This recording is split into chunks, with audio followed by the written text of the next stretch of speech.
Ռեոփեն մեդիայի ուղիղ եթերում իր աշխատանքն է սկսում Ռի Նյուզ լրատվականի այսօրվա առաջին թողարկումը միասին ամփոփելու ենք անցնող երկուշաբթին։ Բարի լույս։ Հայաստանի և Ադրբեջանի քաղաքասարակության ներկայացուցիչների միջև Բաքվում երկօրյա հանդիպումն ավարտվել է։ Երևան վերադառնալուց հետո հրավիրած ասուլիսում հայկական պատվիրակության անդամները պատմել են, որ այցի կարևոր հանդիպումներից էր Ադրբեջանի նախագահի օգնական Հիկմեթ Հաջիևի հետ քննարկումը, որի ընթացքում նա հայկական կողմին է փոխանցել առանցքային ուղերձ։ Պատվիրակությունները քննարկել են վստահության մթնոլորտի ձևավորմանը խոչընդոտող գործոնները, կարևորել են սադրիչ հռետորաբանությունից հրաժարվելու անհրաժեշտությունը։ Ռազմագերիների թեմայով Հաջիևն ասել է, որ այդ հարցով ակտիվ բանակցային գործընթաց կա։ Պատմում է Աննա Հարությունյանը։ Բաքվից վերադարձած հայ փորձագետները պատմում են, որ ինչպես իրենց ադրբեջանցի գործընկերները Երևանում, իրենք էլ Բաքվում են իրենց անվտանգ զգացել։ Այցի ընթացքում առանցքային է եղել հանդիպումը Ադրբեջանի նախագահի օգնական Հիկմեթ Հաջիևի հետ, որը հստակ ուղերձ է հղել հայ հանրությանը։ Մի քանի ուղերձ, որ մեր հանդիպման ժամանակ Ադրբեջանի նախագահի օգնականի հետ ինքը խնդրել է, որպեսզի մենք փոխանցենք Հայաստանի հասարակությանը։ Առաջինը այն է, որ ուրեմն պատերազմը ավարտվել է, Ադրբեջանի համար այլևս պատերազմ չկա, որ կոնֆլիկտը ավարտվել է, որ հայ-ադրբեջանական կոնֆլիկտը իրենց համար ավարտված է, որ իրենք ուզում են այս չպատերազմ վիճակից կառուցեն խաղաղություն եւ գնան դեպի խաղաղություն։ Ադրբեջանը Հայաստանի նկատմամբ որևէ տարածքային պահանջ չունի։ Սակայն հաշտեցման ճանապարհը լի է խոչընդոտներով։ Փորձագետներն ընդունում են, որ տասնամյակներով կուտակված անվստահությունն ու վիրավորանքը մեկ օրում չեն անհետանալու։ Երբ որ ադրբեջանցի փորձագետներն ու քաղաքասարակության ներկայացուցիչներն էին Հայաստանում, մենք տեսանք իրենց նկատմամբ, այսպես իրենց նախկին հայտարարությունների, իրենց նախկին ելույթների, իրենց նախկին գործողությունների վերհանում եւ դրանց հրապարականացում, ասում, այս մարդիկ են խաղաղության կառուցողը։ Ես ուզում եմ ասել, որ նույն բանը եղավ նաեւ մեր հանդեպ Ադրբեջանում, այսինքն երբ որ մեր նախկին հայտարարությունները, պատերազմի օրերին արած հայտարարությունները, պատերազմի օրերին արած գործողություններն էին, այսպես տարբեր ադրբեջանական լրատվականներով եւ տելեգրամ ալիքներով շրջանառում, ասում, այս մարդիկ են եկել մեր հետ խաղաղություն կառուցելու, ու սա գիտեք բնական ֆենոմեն է։ Քոչինյանի հիշեցրած դեպքը Երևանյան այցի ժամանակ այստեղ եկած կնոջ մասին է, որը որպես ակտիվիստ էր մասնակցում Արցախի շրջափակմանը, եւ դա մեծ աղմուկ էր բարձրացրել։ Այդ մասին Ռիոփենը հարցրել էր Հայաստան եկած ադրբեջանցիներից մեկին։ Նախ հայտնենք, որ ադրբեջանական կողմը Հայաստանից ժամանած պատվիրակությանը որևէ կերպ չի միջամտել։ Եվ միևնույն ժամանակ Հայաստանի կողմը նույնպես չի միջամտել Ադրբեջանից եկող պատվիրակության կազմին։ Տիկին Դիլարան տասնյակ տարիներ եղել է Հայաստան-Ադրբեջան երկխոսության հարթակների մասնակից։ Նա քաղաքացիական հասարակության ակտիվ ներկայացուցիչ է եւ այդ ուղղությամբ շատ մեծ փորձ ունեցող անձ։ Նա ակտիվ դեր է ունեցել Ղարաբաղի հայերի վերաինտեգրման գործընթացում։ Հաջիևի հետ քննարկել են նաև հայ գերիների հարցը, բայց տեսակցելը իրենց համար առաջնահերթություն չի եղել։ Նաիրա Սուլթանյանի խոսքով ոչ մի սահմանափակում չի եղել, որ այս հարցը չբարձրացնեն։ Միջազգային կառույցներում եւս շարունակելու են խոսել այդ մասին։ Ադրբեջանական կողմի հետ ուղիղ այս թեմայով խոսելը մեզ համար նոր վիճակ էր, կարելի է ասել, հատկապես պարոն Հաջիևի առջև նստած, եւ մենք փորձեցինք մեր խոսքը ձևակերպել դիվանագիտորեն եւ հիմնավորել նրբանկատորեն, որպիսի արդյունքում կողմերի միջև առաջանա այսպես վստահության եւ փոխադարձ ընկալման զգացողություն, ինչի հետևանքով էլ հույս ունենք, որ այս խնդիրները ավելի արագ կլուծվեն։ Ցավով պիտի ասեմ, որ հստակ եւ կոնկրետ պատասխան չենք ստացել թվի, մարդկանց անունների եւ այլն, բայց այստեղ Հայաստանի իշխանություններն են մեզ հավաստիացրել, որ շարունակաբար ջանքեր են կիրառում։ Պարոն Հաջիևն էլ իր հերթին մեզ հավաստիացրեց, վստահեցրեց, որ շատ ակտիվ բանակցային գործընթաց ընթանում է։ Հայ եւ ադրբեջանցի փորձագետները Բաքվում քննարկել են նաեւ հանրային մակարդակում զգայուն հարցերը, տեղանունների խնդիրը։ Հայկական կողմը հատկապես պարոն Հաջիևի հետ հանդիպմանը բարձրացրել է տարբեր գրգռիչ գործոնների չեզոքացման խնդիրը, այսինքն դրանցից է օրինակ ադրբեջանական տարբեր մակարդակի պաշտոնյաների կողմից երբեմն սադրիչ, երբեմն խնդրահարույց հռետորաբանության բառակազմի կիրառումը հայ-ադրբեջանական կարգավորման գործընթացի վերաբերյալ խոսելիս։ Միևնույն ժամանակ ադրբեջանական մեդիաներում մենք պարբերաբար հանդիպում ենք տեղանունների խնդրին։ Վերջին նման օրինակը Ազերտ Հաջիի հրապարակումն էր ռուսալեզու, որտեղ Երևանը Իրևան էր գրվել։ Այս հարցը հենց կոնկրետ օրինակով ներկայացվեց եւ ադրբեջանական կողմը առնվազն համաձայն է այն գաղափարի հետ, որ այո, պետք է առավել մեծ ուշադրություն դարձնել այս խնդրին։ Չնայած դժվարություններին փորձագետները կարծում են, որ երկխոսությունը մտել է նոր, ավելի կառուցողական փուլ։ Եթե Երևանյան հանդիպման ժամանակ մենք համոզվեցինք, որ մենք իրար հասկանում ենք, այս Բաքվի այցելության ընթացքում մենք համոզվեցինք, որ ինչ որ մենք խոսում ենք, տեղ է հասնում։ Անկախ նրանից, թե ինչպիսի արձագանք է գտնում, կան հարցեր, որտեղ արձագանքը ակնհայտ է եւ դրական է, կան հարցեր եւ Սնայրան ներկայացրեց, որոնք ընթացքում են, եւ միգուցե կան հարցեր, որտեղ մենք համաձայնության չենք հասնում։ Դա բնական է այդպիսի բարդ գործընթացում, ինչպիսին հայ-ադրբեջանական հարաբերությունների նորմալացումն է։ Այցի օրակարգը ներառել է ինչպես գործնական, այնպես էլ մշակութային եւ խորհրդանշական բնույթի հանդիպումներ։ Պատվիրակությունն այցելել է Բաքվի Սուրբ Գրիգոր Լուսավորիչ եկեղեցի, որտեղ շրջայց անցկացվել է հայերենով, ինչպես նաեւ կարճ չնախատեսված զրույց ունեցել իրենց հայերեն ողջունած Բաքվի բնակիչների հետ։ Վերջերս անցկացված հարցումը ցույց է տվել, որ Ադրբեջանի բնակիչների 69%-ից ավելին չի հավատում կայուն խաղաղության հնարավորությանը, կարծիքները սակայն միանշանակ չեն։ Ես հավատում եմ դրան, գուցե, բայց չեմ կարծում, թե հայերը երբևէ մեզ հետ բարեկամներ կլինեն։ Ես հավատում եմ դրան, մենք մոռացկոտ ժողովուրդ ենք, այդ պատճառով հավատում եմ, որ նրանք կմոռանան, առաջ կշարժվեն եւ նորից միասին մեզ հետ խաղաղ կապրեն։ Հայերն ու ադրբեջանցիները երբեք չեն կարող միասին ապրել, այս ազգը երբեք չի հրաժարվում հայերի հանդեպ իր ատելությունից, երկու երկրների միջև այսպես կոչված բարեկամության պայմանավորվածությունները պարզապես սուտ են։ Եթե նրանք հրաժարվեն իրենց պահանջներից, իհարկե, ես կհավատամ այս խաղաղությանը։ Ես հավատում եմ, որ խաղաղություն կլինի, բայց հարաբերությունները դեռ լիովին պարզ չեն, այնպես որ մենք ստիպված կլինենք սպասել մոտ 5 տարի, գուցե նույնիսկ մինչև 10 տարի, որպեսզի իսկապես իմանանք, դա լավ ուղղությամբ է գնում, թե ոչ։ Նրանց ստիպում են դա անել, այնպես չէ, որ նրանք կամավոր խաղաղություն են ուզում, նրանք այլընտրանք չունեին։ Ամեն դեպքում ես ուզում եմ հավատալ դրան եւ հավատում եմ, բայց միայն ժամանակը ցույց կտա, թե իրականում ինչպես կդասավորվեն ամեն ինչը։ Իսկ ինչ տրամադրություններ են Հայաստանում։ Մենք փորձեցինք պարզել, թե ինչպես են խաղաղության հեռանկարին վերաբերվում Երևանի փողոցներում։ Հավատում եք, որ Ադրբեջանի հետ հնարավոր է հասնել խաղաղության։ Բացառված։ Ադրբեջանին չի է դարքրում։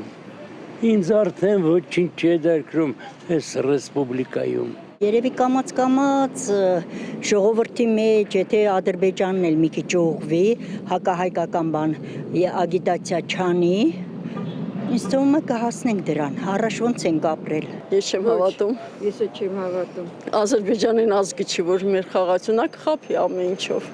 Սուտ խոսող ազգ է դա։ Դերակեմ ոչ թե խաղաղության, այլ ինչ-որ գործընթացներ ա եղել պետական մասշտաբով։ Պետի 100 թվից էլ տենում ենք։ Սպասելիքներ չունեմ ընդհանրապես։ Համոզված չեմ էլի, որ խաղաղությունը կպահպանվի էլի այդպես երկար։ Առանձնապես տենց կարևոր նշանակություն ունեցող փաստաշփումները միշտ էլ լավ են, ում հետ ուզում լինի։ Ոչ մի անգամ ցավը տանեմ, թուրքը քեզ կոտորել է, եկավ նորից կոտորեց, հնարավոր է դրանց հետ բարեկամություն անել։ Իդեպ, քաղաքական գործընթացներին զուգահեռ հանգստյան օրերին համացանցում լայն տարածում գտավ մի տեսանյութ։ Ղազախստանում անցկացվող Silkway Star երաժշտական նախագծի եզրափակչում Ադրբեջանը ներկայացնող ժյուրիի անդամ Սաֆիրա Էֆենդին առավելագույն 12 միավոր շնորհեց Հայաստանի ներկայացուցիչ Սարո Գևորգյանին։ Ուզում եմ ամբողջ աշխարհում լինի խաղաղություն, այդ իսկ պատճառով Հայաստանին տալիս եմ 12 միավոր, ի նշան խաղաղության։ Գնահատականին հաջորդեց երկու արտիստների ջերմ գրկախառնությունը, որը սոցցանցերում ողջունվեց որպես արվեստի միավոր ուղուժի եւ մշակութային երկխոսության խորհրդանիշ։ Աննա Հարությունյան, Զիանա Կարապետյան, Մերի Դանիելյան, Էդգար Գուլոյան, Reopen Media։ Ազգային ժողովի նախագահ Ալեն Սիմոնյանը հանդիպել է ԵԱՀԿ խորհրդարանական վեհաժողովի Հարավային Կովկասի հարցերով հատուկ ներկայացուցչի հետ եւ քննարկել Հայաստան-Եվրամիություն գործակցությանը, Հայաստանի ու Ադրբեջանի միջև հարաբերությունների կարգավորման գործընթացը ու բարձրացրել գերիների հարցը։ Սյունիքում բացվել են ազգային անվտանգության ծառայության սահմանապահ զորքերի Կորնիձոր, Խնձորեսկ եւ Հարթաշեն սահմանապահ ուղեկալները։ ԱԱԾ-ից հայտնում են, որ բացման արարողությանը ներկային ԱԱԾ տնօրենը, տեղակալները, նրանք շրջել են նորակառույց 3 ուղեկալներում, ծանոթացել զինծառայողների կենցաղային եւ ծառայողական պայմաններին, սպառազինությանը եւ նյութատեխնիկական միջոցներին։ Հայաստանի Հանրապետության արտգործնախարարությունից հայտնում են, որ 3 Փարիզում ՅՈՒՆԵՍԿՕ-ի կենտրոնակայանում անցկացվող մշակութային և բնության համաշխարհային ժառանգության պաշտպանության մասին կոնվենցիայի անդամ պետությունների գլխավոր ասամբլեայի 25-րդ նստաշրջանի շրջանակներում Հայաստանն առաջին անգամ ընտրվել է համաշխարհային ժառանգության կոմիտեի անդամ։ Ընտրությունների ազատ տեղերի համար նախատեսված փուլում մեր երկիրը գրանցել է լավագույն արդյունքը, ստանալով հնարավոր 161-ից 105 ձայն, ինչը վկայում է մշակութային ժառանգության պահպանման ոլորտում Հայաստանի նկատմամբ միջազգային հանրության բարձր վստահության մասին։ Համալիրում պետական մարմինների ներկայացուցիչների առաջին համաժողովն է կայացել Նիկոլ Փաշինյանի գլխավորությամբ։ Դպրոցի տնօրեններ, պոակների, հոակների ղեկավարներ, մարզպետեր, միասին մոտ 7000 մարդ։ Փաշինյանը խոսել է կառավարման որակի, ապագայի, կրթության կարևորության, մոտակա տասնամյակների ու հարյուրամյակների մասին։ Եթե կարճ մարդը բարձրագույն արժեք է, պետությունը պետք է բոլոր ռազմավարությունների կենտրոնում դնի կրթությունը, որ մարդուն կրթի, կրթված մարդն էլ ստեղծի հավելյալ արժեք, զարգացնելով տնտեսությունը։ Թեմային անդրադարձել է Սիմոն Հովանեսյանը։ Մարզահամերգային համալիրում պետական մարմինների ներկայացուցիչների առաջին համաժողովն է կայացել վարչապետ Նիկոլ Փաշինյանի գլխավորությամբ։ Դպրոցի տնօրեններ, պոակների ղեկավարներ, մարզպետներ, ՔՊԱ-կաններ, միասին շուրջ 7000 հոգի։ Սա նման մասշտաբային առաջին հավաքն է։ Պետական մարմինների ներկայացուցիչների այս համաժողովը առաջինն է Հայաստանի պատմության մեջ։ Համաժողովը ինքը իրենով պետության, Հայաստանի Հանրապետության դերի և նշանակության վերարժևորման արտահայտություն է։ Մեր ժողովրդի համար պետության ոչ միայն կարևորությունը,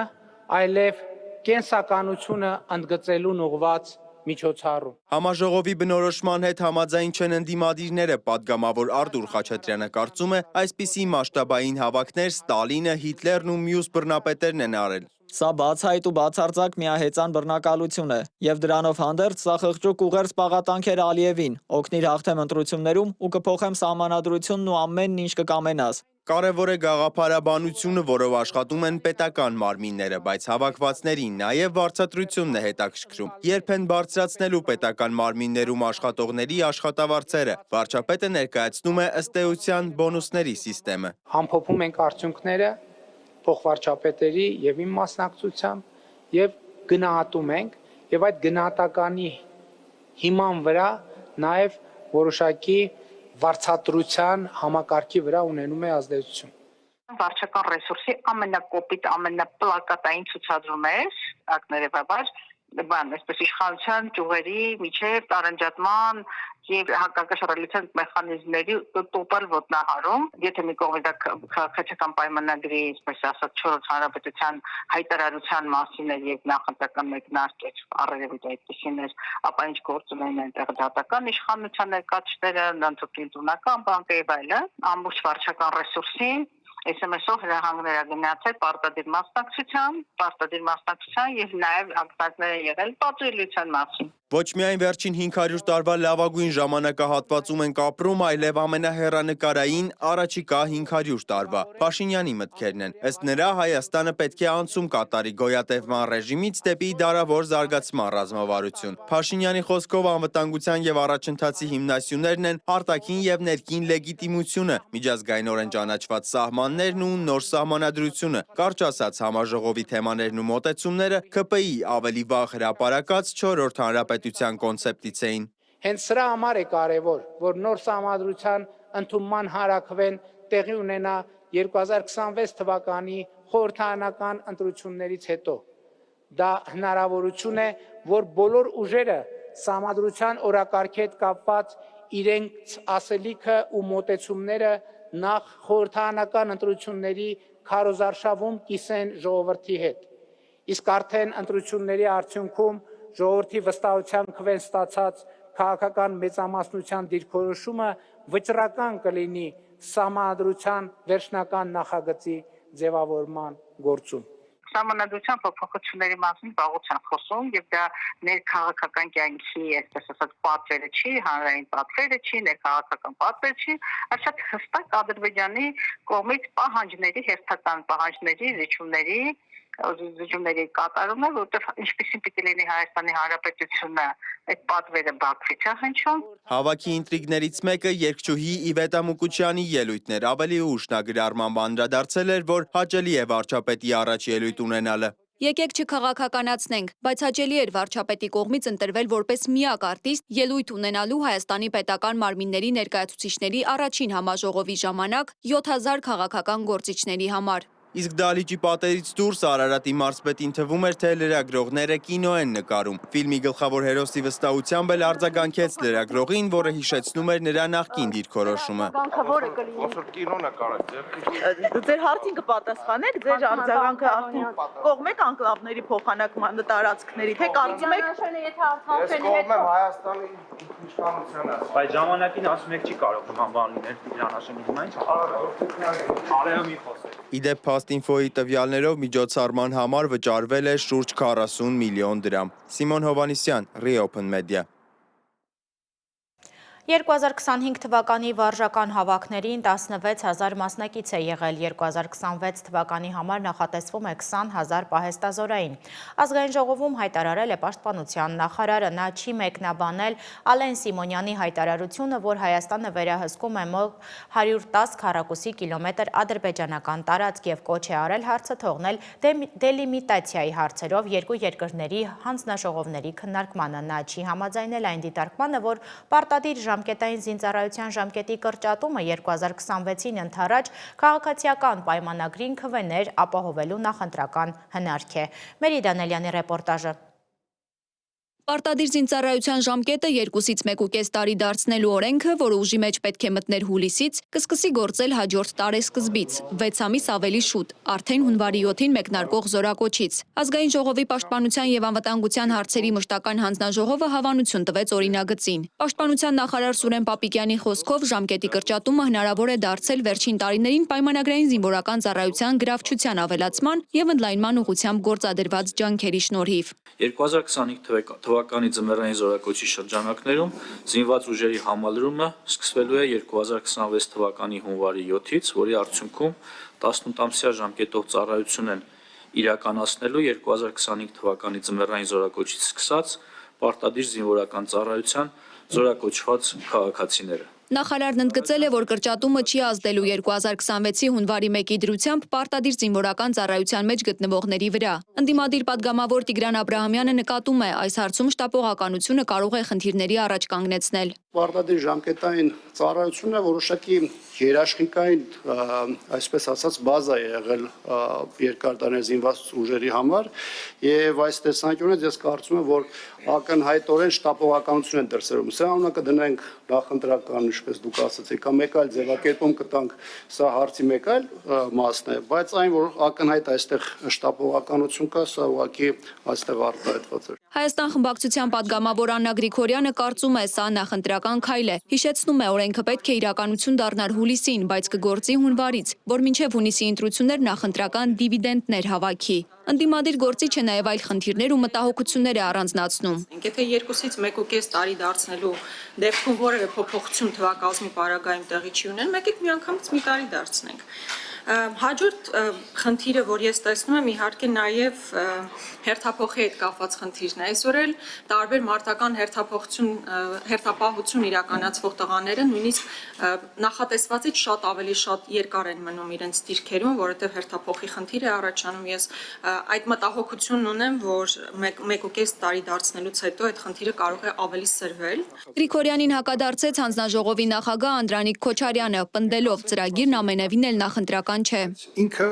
սպասված էր եւ սպասված էր վաղուց եւ եթե մենք ունենայինք այդ հնարավորությունը, պարոն նախարար, երևի ավելի շուտ կանենք։ Այսօր ունենք այդ հնարավորությունը չանենք եւ սա ոչ միայն սպասված, ասա դրական լիցքեր է տալիս։ Ռեոփնը նաև հարցախույզ է արել Երևանի փողոցներում, լսել քաղաքացիների կարծիքները պարտադիր ծառայության ժամկետի կրճատման վերաբերյալ։ Ճիշտ եք համարում որոշումը ժամկետային զինծառայությունը 1.5 տարի դարձնելու։ Չգիտեմ։ Եևի այո, որովհետև 2 տարի ծառայությունը տենց շատ երկար է ու ավելի լավ է հիմա ինձ թվում է, էլի։ Մի բան էլ թող ավելացնեին, որ իսկական տղամարդ դառնային։ Դե եթե պատերազմ չկա, ավելի լավ է երիտասարդությունը մնա իր տանը, ոչ թե էթա իզուր տեղը զոհվի։ Ամբողջ եվրոպական երկրներում արդեն դարձնում են 1.5 տարի, մի տարի էլ կա։ Ճիշտ չեմ համարում։ Տարի ու կեսը շատ քիչ է, մինչև հազրվեն ժամկետը կլրանա։ Ճիշտ չեմ համարում։ Մեր նման երկիրը ընդհակառակը երկար ծառայել։ Մենք ունենք Իսրայելի օրինակը, պետք է վերցնել ճիշտ օրինակները։ Հանձնաժողովի նիստից հետո Պապիկյանը պատասխանել է լրագրողների հարցերին, անդրադարձել նաև Փաշինյանի այն հայտարարությանը, թե մարտունակ բանակ հասկացությունը պետք է փոխարինել պաշտպանունակ զինված ուժերով։ Մարտունակությունն ու պաշտպանունակությունը դրանք եզրույթներ են, միմյանց չեն հակասում, պարզապես պաշտպանունակությունը արտացոլում է մեր երկրի սուվերեն տարածքը պաշտպանելը, ինչը շատ ավելի լավ ու ճիշտ տերմին է։ Պաշտպանական գերատեսչության ղեկավարը լրագրողների հետ զրույցում չմեկնաբանեց ազգային ժողովի նախագահ Ալեն Սիմոնյանի խոսքերն այն մասին, թե Հայաստանն իր կողմից վերահսկում է իբր մոտ 110 քառակուսի կիլոմետր ադրբեջանական տարածք։ Պապիկյանը կոչ արեց հարցը թողնել դելիմիտացիայի հարցերով երկու երկրների հանձնաժողովներին։ Մերի Դանիելյան, Էդգար Գուլոյան, Ռիոփն մեդիա։ Երկրորդ նախագահ Ռոբերտ Քոչարյանը իր գործով դատական նիստերի վերաբերյալ արհեստական բանականությանը հարցադրում է արել, արդյոք հնարավոր է առանց քրեական հոդվածի մեղադրյալի կարգավիճակ ունենալ։ Այս մասին Քոչարյանն այսօր ասել է դատական նիստի ժամանակ։ Սահմանադրական դատարանի որոշումից հետո, երբ հակասահմանադրական էր ճանաչվել Քոչարյանի եւ մյուսների գործով մեղադրանքի հոդվածը, բոլորի նկատմամբ քրեական հետապնդումը դադարեցվել էր։ Նաեւ հայտնի է դարձել, որ դատարաններին շրջաբերական է իջեցվել դատական գործընթացների ողջամիտ ժամկետները պահպանելու եւ մոտավորապես 1 տարվա ընթացքում տեղավորվելու հրահանգով։ Ես դիմել եմ հայաստական բանականության հետևած հարցադրումով։ Հնարավոր է արդյոք առանց քրեական հոդվածի մարդ ունենալ մեղադրյալի կարգավիճակ։ Եվ արդյոք կա որևէ այս երկրագնդի վրա որևէ մի երկիր, որտեղ դա հնարավոր է, երկու երկրներից մեկը։ Շատ երկար աշխատելուց հետո, ամբողջ այդ big data մշակելուց հետո, ինձ ասել են սա աբսուրդ է, սա անհնար է, եւ չկա աշխարհում որևէ մեկ երկիր, որտեղ դա հնարավոր է։ Ամենայն դեպս եղած այս data-ի մեջ այդպիսի օրինակ հայաստական բանականությունը չի գտել։ Անձին դիտավորությամբ ծանր վնաս են պատճառում, որը անզուգությամբ առաջացրել է մահ, որը պայմանականորեն սահմանադրական դատարանը մի օր հակասահմանադրական է ճանաչել։ Տեսեք, ուրիշ օրինակ են բերում։ Դա եւս կարող են լինել անձին, որ ասեն աբսուրդ է։ Անձին դիտավորության պարունակական վնասվածք է պատճառվել, ուրիշ օրինակ են բերում, որը հակասահմանադրական է ճանաչվել։ Հիմա ես ընդհանրապես նախագահ դատավոր ընդհանրապես արհեստական բանականությանը հարցերով է,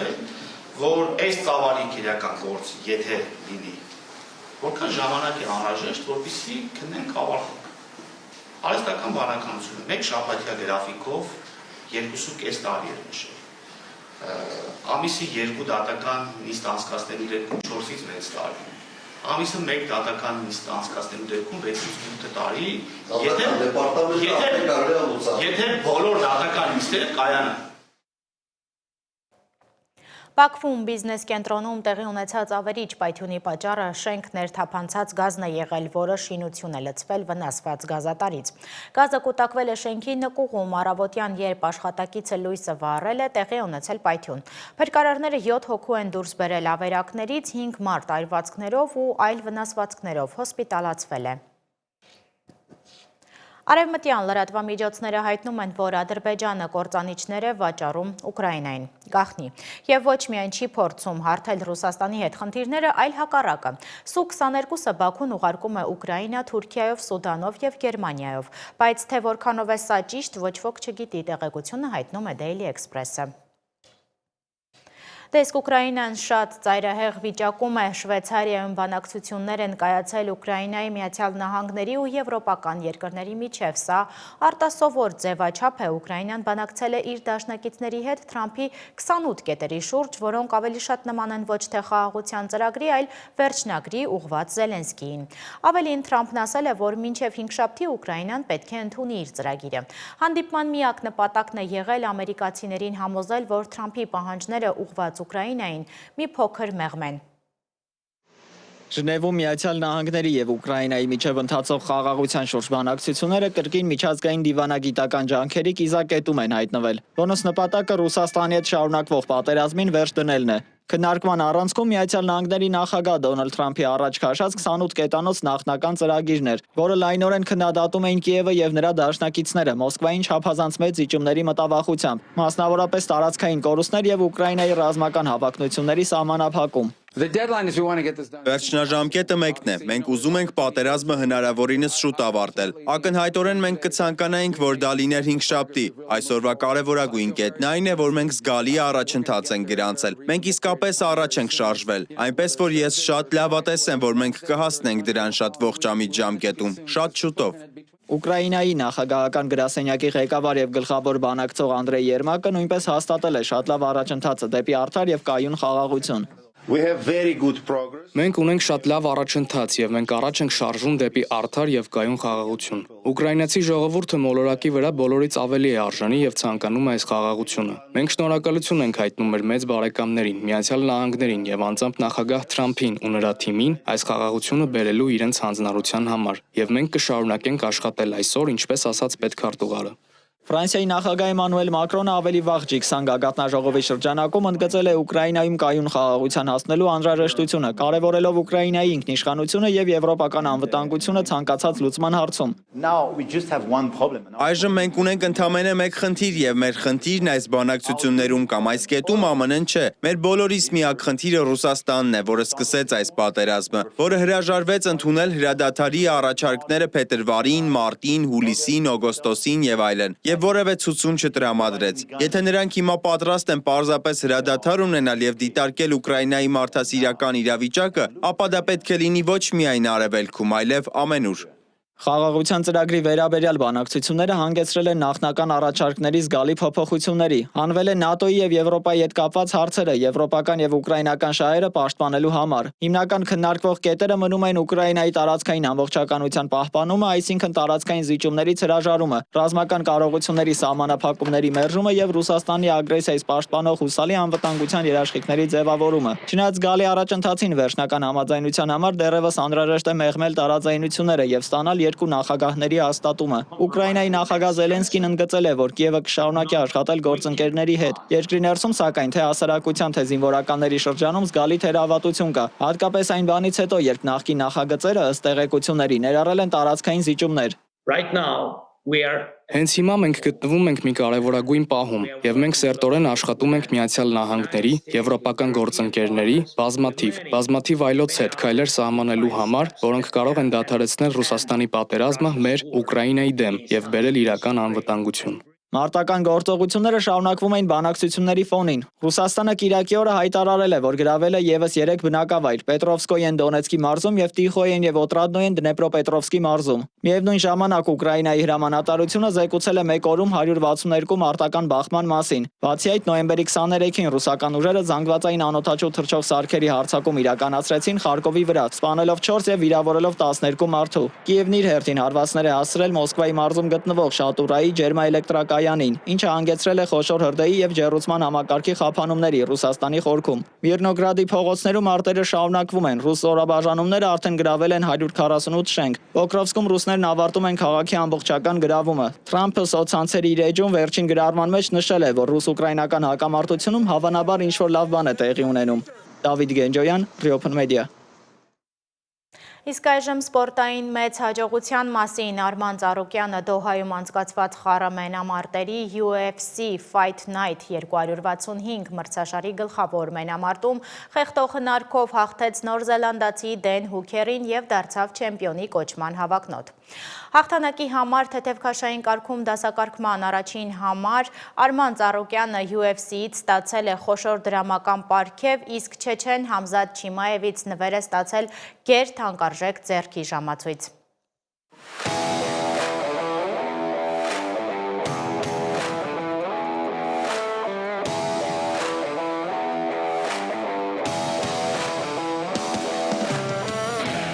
Խառամենամարտերի հայ վարպետ Արման Ծառուկյանը 1.5 տարի անց UFC-ի օկտագոն վերադարձավ ու տապալեց նորզելանդացի Դեն Հուքերին։ Շաբաթ կեսգիշերին մարտարվեստի բազմամիլիոնանոց երկրպագուների ուշադրությունը իր վրա սևեռած մարտի արդեն երկրորդ ռաունդի վերջում Ծառուկյանը խեղդող հնարքով ամրագրեց իր գերազանցությունը մրցակցի նկատմամբ։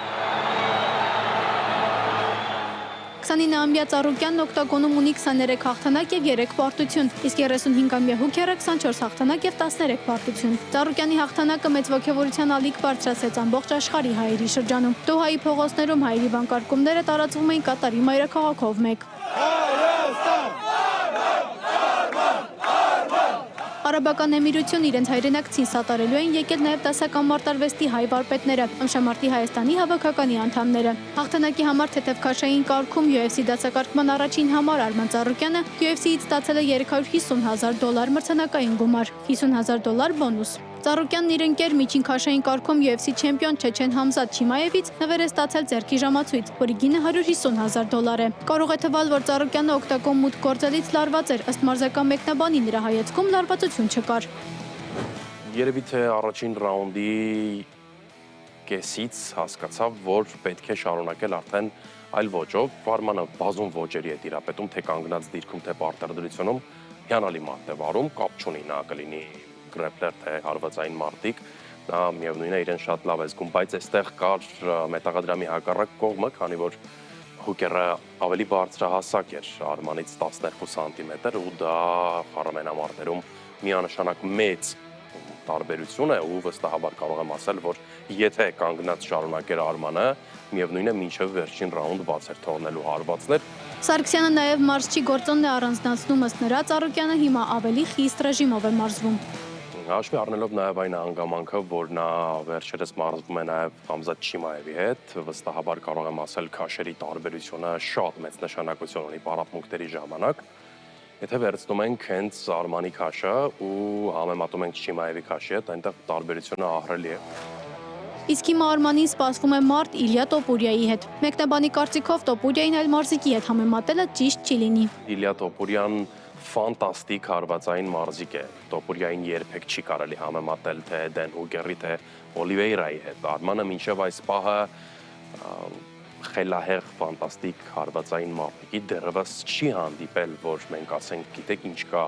ահա այս մարզիկին կարելի է համեմատել Տոպուրյայի հետ ու կարելի է ինչ-որ համեմատականներ գտնել։ Արմանը ունի հիանալի պոտենցիալ, Արմանը այսօր շատ լավ հնարավորություն ունի չեմպիոնական գոտու համար մենամարտելու։ Դոհայի մարտից հետո մասնագիտացված ամսագրերում ու կայքերում գովասանքների հեղեղեր Ծառուկյանի հասցեին։ UFS.com-ը գրեց, որ Արմանը առաջին իսկ ռաունդում սառեցրեց Հուքերի եռանդը եւ տարավ իր կարիերայի լավագույն հաղթանակներից մեկը։ MMA Junkie-ն շեշտեց, որ UFC-ը այլ ելք չունի, քան Ծառուկյան Տոպուրյա մարտը կազմակերպելը։ Sports Illustrated-ը փաստեց Ծառուկյանը կոտրեց Հուքերի կամքը երկրորդ ռաունդում եւ ասաց՝ միակ առաջին հավակնորդը ես եմ։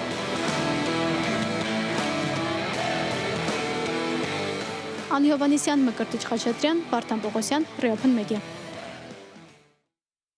Եվ վերջում մեկ ցավալի լուր 99 տարեկանում մահացել է լեգենդար խորհրդային ֆուտբոլիստ եւ մարզիչ Նիկիտա Սիմոնյանը, օլիմպիական չեմպիոնի մահվան մասին հայտնել է Ռուսաստանի ֆուտբոլային վետերանների միության նախագահ Ալեքսանդր Միրզոյանը։ 1973-ից 74-ին Նիկիտա Սիմոնյանը գլխավորել է Երևանի Արարատը, որի հետ դարձել է ԽՍՀՄ չեմպիոն եւ գավաթակիր։ Նա Արարատում աշխատել է նաեւ 1984-ից 85-ին։ Մոսկվայի Սպարտակի կազմում նա խաղացողի կարգավիճակում դարձել է ԽՍՀՄ քառակի չեմպիոն, գլխավոր մարզչի դերում կրկնակի չեմպիոն։ Նա Սպարտակի բոլոր ժամանակների լավագույն ռմբարկուն է։ Անի Հովանեսյանն է պատմում։ Մենք պետք է Երևան վերադառնանք միայն գավաթով։ Նման հնարավորություն կյանքում մեկ անգամ է լինում։ Գավաթին կարող է տիրել այն թիմը, որ մինչև վերջին պահը կպայքարի ամենացորդ նվիրումով։ Այս խոսքերով է Արարատի ֆուտբոլիստներին հանդերձարանից մարզադաշտ ճանապարհել Նիկիտա Սիմոնյանը։ Եվ իսկապես, այդ տարիների մեր ժողովրդին մեծագույն ուրախություն ու հպարտություն պարգևած հանդիպման վերջին վայրկյաններին մեր թիմը խփեց պատասխան գոլը ու խաղը տեղափոխեց լրացուցիչ ժամանակ։ Ընդհանրապես ինձ համար ֆուտբոլային լավագույն հիշողությունը դա 73 թվականի հոկտեմբերի 10-ի Մոսկվայում կայացած ԽՍՀՄ գավաթի խաղարկության եզրափակիչներ, որում հանդիպեցին Կիևի Դինամոն եւ Արարատը,